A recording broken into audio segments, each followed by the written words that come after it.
ఈ రాష్ట్రంలోని సర్వోన్నత 420 అయినటువంటి కేటీఆర్ గారు మరి నిన్న కాంగ్రెస్ పార్టీకి సంబంధించినటువంటి హామీలను కూడా ఇట్లా చేతి గుర్తు పెట్టి దాని మీద ఒక 420 అనేటటువంటి దాని ఒక ఇమేజ్ డ్రా చేపించి మరి అందరికీ కూడా పుస్తకాలు లేకపోతే పీడిఎఫ్లలో ప్రజలకు పంపించేటటువంటి ప్రయత్నం చేసిండు. మనందరికీ తెలుసు పచ్చకామర్లోనికి లోకమంతా పచ్చనే కనిపిస్తుంది. 420 వాళ్ళకి కాంగ్రెస్ హామీలు కూడా 420గానే కనిపిస్తాయి కదా. అవి హామీలు ప్రజలకి మాటిచ్చి తప్పినటువంటివా కాదు. పోనీ మీ లెక్క 10 సంవత్సరాల నుంచి పొంకరాలు తప్ప, ప్రజల్ని పక్కదారి పట్టించుడు తప్ప, మోసం చేసుడు తప్ప ఏ రోజన్నా ప్రజలకు ఏదైనా మేలు చేసినటువంటి పాపన పోయినటువంటి పరిస్థితి లేదు. కానీ 20% నుంచి 50% దాకా దోసుక తినేటటువంటి మీకు అన్ని 420 లెక్కనే కనిపిస్తాయి. ప్రతి దాంట్లో కమిషన్ లేనిది ఆఖరికి పసిపిల్లల యొక్క పాఠశాలల్లో చదువుకునేటటువంటి మధ్యాహ్నం భోజనం నోటికాడి బుక్కను కూడా దోసుక తిన్నటువంటి 420 కాదు మీరు ఈరోజు కాంగ్రెస్ పార్టీ అధికారంలోకి వచ్చి ప్రజల పక్షాన నిలబడి ప్రజాపాలన చేస్తుంటే క్షేత్రస్థాయిలకు పోయి అధికారం నిలబెట్టిపించి వారి యొక్క సమస్యల పరిష్కారానికి పూనుకుంటే మరి దొంగలకు మాత్రమే జీర్ణించుకోలేనటువంటి పరిస్థితి వస్తుంది. ప్రజలందరూ స్వాగతిస్తున్నటువంటి అంశాలని కేవలం ఎవరు దీన్ని జీర్ణించుకోలేరు అని అంటే దొంగలు మాత్రమే దీన్ని జీర్ణించుకోలేరు. మేము చెప్తున్నాం, నీళ్ల దగ్గరికి మొదలు పెట్టుకుంటే, కరెంటు దగ్గరికి మొదలు పెట్టుకుంటే, విద్య అయినా, వైద్యమైనా, ఉపాధి అయినా, ఉద్యోగాలైనా 10 సంవత్సరాల నుంచి 10 కొక్కుల లెక్క పీక తిని ఏ ఒక్క మంచి పని కూడా చేయకుండా ఈరోజు ప్రజలకి నరకం అంటే ఏంటిదో చూపించినందుకే కదా జీర్ణించుకోలేక ప్రజలు మిమ్మల్ని తరిమేసిర్రు. జీర్ణించుకోండి మీ యొక్క పరిపాలన ప్రజలు కదా, అందుకనే కదా తరిమేసిండ్రు. నెల రోజులు కూడా కాలే ఇంకా. కానీ అప్పుడే కేసీఆర్ గారు ముఖ్యమంత్రి లేకపోతే జీర్ణించుకోలేకపోతురట. ఎవరు జీర్ణించుకోడు అని అంటే నీ చుట్టుముట్టు ఉండేటటువంటి నీ 420 గాలు మాత్రమే. కాంగ్రెస్ పార్టీకించి మా యొక్క విధి విధానాలు ప్రజల గురించి, ప్రజల కోసం మేము ఆఖరికి ప్రగతి భవన్ అని మీ దగ్గర ఉంటున్నటువంటిది ప్రజాభవన్ చేసే దగ్గరికి మొదలు పెట్టుకుంటే గిగ్ వర్కర్ల దాకా మేము ఇస్తున్నటువంటి 5 లక్షల రూపాయలకు సంబంధించిన ఇన్సూరెన్స్ దాకా ఎవరెవరి దగ్గరికి అయితే పోయి సామాన్యంగా బాధ్యత ఉంటున్నటువంటి ప్రతిపక్షాలు ఏం చేస్తాయి, ప్రభుత్వం నుంచి వస్తున్నటువంటి పథకాలను స్వాగతించుకుంటా దాని లోపల ఏదైనా లోపాలు గిట్ట ఉంటే దాన్ని అడ్రస్ చేసేటటువంటి కార్యక్రమం చేస్తారు. అది ప్రజాస్వామ్యానికి మంచిగా ఉంటుంది. కానీ సంక్షేమాలు ప్రజలకు తీసుకొని పోతే కాళ్ళలో కట్టలు పెట్టేటటువంటి మీలాంటి 420 గాళ్ళు ఉల్టా పుస్తకాలు ప్రింట్ చేయించి కాంగ్రెస్ పార్టీని అంటే పోయినసారి మిమ్మల్ని పదవులకించి పక్కకి జరిపారు, ఈసారి మీ పార్టీనే మరి రాజకీయంలోకించి పక్కకి జరుపుతారు. తస్మాత్ జాగ్రత్త. ఎందుకంటే మీరు చేస్తున్నటువంటి పనులు ఇంకెన్ని సంవత్సరాలు ప్రజల్ని మభ్యపెట్టేటటువంటి ప్రయత్నాలు చేస్తారు. కుటుంబం అంతా కలిసి దోసుకున్నటువంటి పరిస్థితి అందరు చూసిందే కదా. ఆఖరికి ప్రజల పేరు మీద 1-2 ఇది బాగా నోట్ చేసుకోండి. ప్రజల పేరు మీద ప్రజలు పోయే 1-2 పేర్ల మీద కూడా జిహెచ్ఎంసీల మొబైల్ టాయిలెట్లు అని చెప్పి దోసుకు తిన్నటువంటి దొంగలు మీరు. కాంగ్రెస్ పార్టీని సంక్షేమాలు ఈరోజు మేము ప్రారంభించి ప్రజలలోకి పోతుంటే తట్టుకోలేక జీర్ణించుకోలేక కాంగ్రెస్ పార్టీని అనేటటువంటి దుస్థితికి దిగజారిపోయినరా. మీ బతుకులకు ఏదైనా ఒకటి సామరస్యంగా లేకపోతే ప్రజలకు అర్థమయ్యేటట్టు, ప్రజల కోసం, ప్రజల గురించి పాటుపడేటట్టు ఏ ఒక్క అంశానన్నా ఎత్తుతున్నటువంటి పరిస్థితి ఉందా? మీరు చేయలేదు. మేము చేస్తున్నటువంటి వాళ్ళని చేయనీయకుండా కాళ్ళలో కట్టెలు పెడతారు. దయచేసి మీ బుద్ధి మార్చుకోండి. మీరు బుద్ధి మార్చుకోకపోతే మీ మనుగడకే కష్టమవుతుంది. ఇది ప్రజాస్వామ్యంలో మేము అధికారంలోకి వచ్చిన తర్వాత మీ లెక్కనే గిట్టి ఉంటే మాట్లాడేటటువంటి స్వేచ్ఛా స్వాతంత్రాలు కూడా ఉండకపోవు. నాయకులు అనేటటువంటిది పెద్ద పుడింగి లెక్క వీళ్ళు నియోజకవర్గాలు గతంలో మంత్రులు లెక్క ఉండిపోతే ప్రతిపక్ష నాయకులను అరెస్టులు చేసి పోలీస్ స్టేషన్లలో నిర్బంధం చేసినటువంటి అప్రజాస్వామ్యమైనటువంటి పరిపాలన మనం చూడలేదా? ఇట్లాంటివన్నీ మీరు బంద్ చేసుకోకపోతే మీరు ఎన్నికల కంటే ముంగటి ఇవే స్టంట్లు ప్లే చేసిర్రు, సర్కస్ ఆడిరు. ఎన్ని రకాలుగా ఆడిపించాలో, ప్రజలకు ఎన్ని రకాల కలర్ సినిమా చూపెట్టాలో చూపెట్టిండ్రు. ప్రజలు వాటిని విశ్వసించకనే కాంగ్రెస్ పార్టీకి పట్టం కట్టి ఆ యొక్క నమ్మకాన్ని మా మీద పెట్టిరు. ఎన్ని కష్టాలలో ఉన్నా, ఆర్థిక పరిస్థితిని మీరు కుదేలు చేసినా, ఈరోజు రాష్ట్రంలో పరిపాలన విభాగాన్ని మొత్తం ఎట్లా పడతట్లా చిన్నాభిన్నం చేసినా ఒకదాని తర్వాత ఒకటి మళ్ళీ ఇటుక పేర్చినట్టు పేర్చుకుంటా వచ్చి ప్రజాస్వామ్యాన్ని, సంక్షేమాన్ని, ఇంకో పక్క అభివృద్ధిని కాపాడేటటువంటి ప్రయత్నం ఈరోజు కాంగ్రెస్ పార్టీ చేస్తుంది.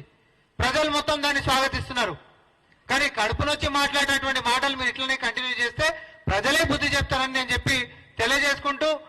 మీరు గాని మీ నాయకులు గాని first of all Congress party హామీల గురించి మాట్లాడేదానికంటే ముందు, కాంగ్రెస్ పార్టీ హామీల గురించి జీవోలు కావాలనేటటువంటి దానికంటే ముందు మీరు అప్పనంగా పంది కొక్కులు లెక్క ప్రజాస్వామ్యం అనే పేరు చెప్పి పరిపాలనలో దోసుకతిన్నటువంటి ఆస్తుల చిట్టా కూడా చెప్పాలి. ఇక వీళ్ళకి ఏమైనా తోడు దొంగల లెక్క ఆ రాష్ట్రం పోగానే ఇక కేంద్రం నుంచి డిఫెన్స్ లింక్ కూడా దిగుతాడు. అక్కడ పైకెంచి వస్తారు, వచ్చేసేసి వాళ్ళని అనకంటే ముంగంటే వీళ్ళు మళ్ళీ వచ్చి మాట్లాడతారు. ఎందుకంటే ఇది మొత్తం మీద ఏంటంటే డిస్ట్రాక్ట్ కావాలి కాబట్టి. నేను ఎక్కువ సమయం ఏం తీసుకోను, కానీ కేంద్ర మంత్రి హోదాలో ఉన్నటువంటి కిషన్ రెడ్డి గారికి సూటిగా నావి రెండే ప్రశ్నలు ఇస్తా. 10 సంవత్సరాలైంది మీరు కేంద్రంలోకి అధికారంలోకి వచ్చి, నెల రోజులైంది మేము ఇక్కడ రాష్ట్రంలోకి అధికారంలోకి వచ్చి. మా యొక్క హామీలను ఏమైనా అని చెప్పి బల్లగుద్ది అడిగేదానికంటే ముంగట కాంగ్రెస్ పార్టీ ఇచ్చినటువంటి హామీల మీద మాట్లాడేటటువంటి హక్కు నీకు 10 సంవత్సరాల కంటే ముంగట తెలంగాణ విభజన చట్టంలో తెలంగాణ రాష్ట్రానికి రావాల్సినటువంటి హక్కుల గురించి మేము అడుగుతా ఉన్నాం. మీరు హామీల గురించి మాట్లాడుతున్నారు. 10 సంవత్సరాల కంటే ముంగట మీరు ఇచ్చినటువంటి హక్కుల గురించి మేము అడుగుతున్నాం. బిడ్డ ఫస్ట్ దానికి గురించి సమాధానాలు చెప్పినాక గల్లీలలో తిరుగురి. స్క్రీన్లలో పెట్టి మరి దేవాలయాల్లో రాముల వారికి సంబంధించినటువంటి అయోధ్య గురించి మీరు ఏం పెట్టినా మేము స్వాగతిస్తాం, ఒక కాడ గుడి కడుతున్నారంటే. కానీ తెలంగాణలో మరి భద్రాచలంలో ఉంటున్నటువంటి రాముడు కాదా? ఆడ పురాణాలు లేవా? ఆడ చరిత్ర లేదా? 10 సంవత్సరాల సంది రాముల వారి ఆస్తులు అంటే ఆయన భూములను కూడా కనీసం ఆయనకు దక్కకుండా చేసినటువంటి దుర్మార్గులు మీరు. ఈరోజు అయోధ్యలో కడుతున్నటువంటి గుడికి సంబంధించినటువంటి రాజకీయాలు ఈరోజు పార్లమెంట్ స్థానాల్లో అక్షంతలు అనేటటువంటి పేరుతోటి ఇక్కడికి వస్తున్న దానికంటే ముందు భద్రాచలంలో ఉంటున్నటువంటి రాముల వారికి జరిగినటువంటి అన్యాయం గురించి కూడా మీరు ప్రస్తావన చేయడం కాదు, మీరు చెప్పినాకనే ఈ రోజు ప్రజల ముందుకు మొఖాలు చూపెట్టాలి. ఆఖరికి భద్రాచలంలో రాములవారి గుడిలో వచ్చేటటువంటి దేనికన్నా పూజలు పునస్కారాలు అంతా అయిపోయిన తర్వాత మరి చెత్తకి సంబంధించినటువంటి అంశాలు వస్తే కూడా వేసేటటువంటి జాగలేనటువంటి పరిస్థితి ఆడ. ఎందుకు ఇంత చిన్న చూపంటున్నా నేను?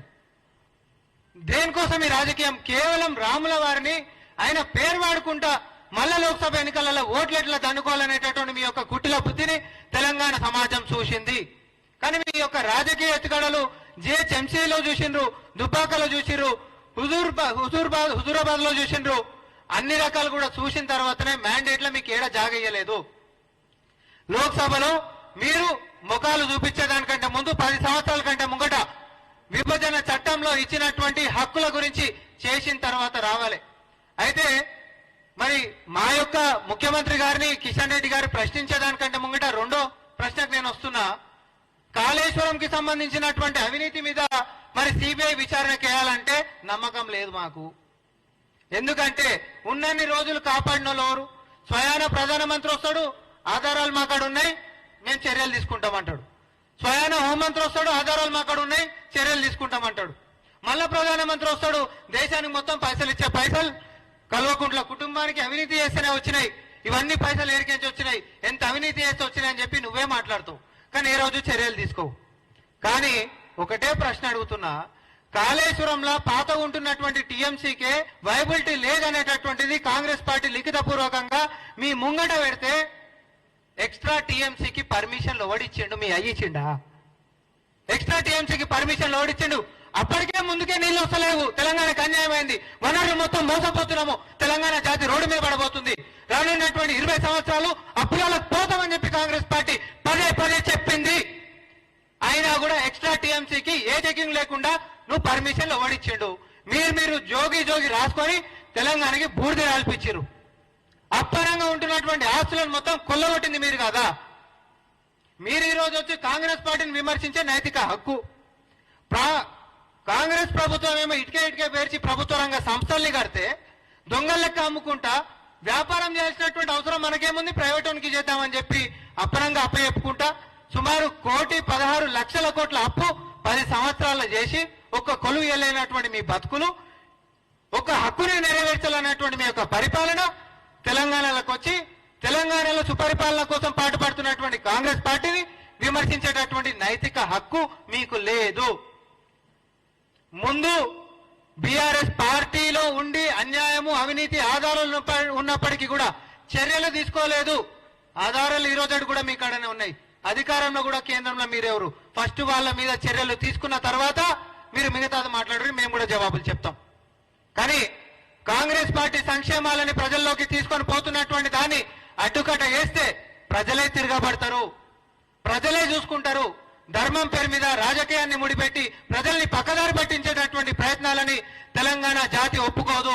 సంక్షేమం సంక్షేమమే, అభివృద్ధి అభివృద్ధే, ధర్మం ధర్మమే, దేవుడు దేవుడే. చాలా స్పష్టంగా ఉన్నారు ప్రజలు. మీరు పరిపాలనలో చేసిందేమని ఉంటే చెప్పి గల్లీలకు రావాలి, లేకపోతే మా వల్ల కాదు అనేటటువంటి సంగతి మేమే చెప్తాం గల్లీలకు పోయి. మీరు ఎల్ఈడి స్క్రీన్లు అన్నారుగా, మేము కూడా అదే ఎల్ఈడి స్క్రీన్లతోటి మీ యొక్క దుకాణం మీద కూడా మేము బయటికి తీసుకొని వస్తాం. ధన్యవాదాలు.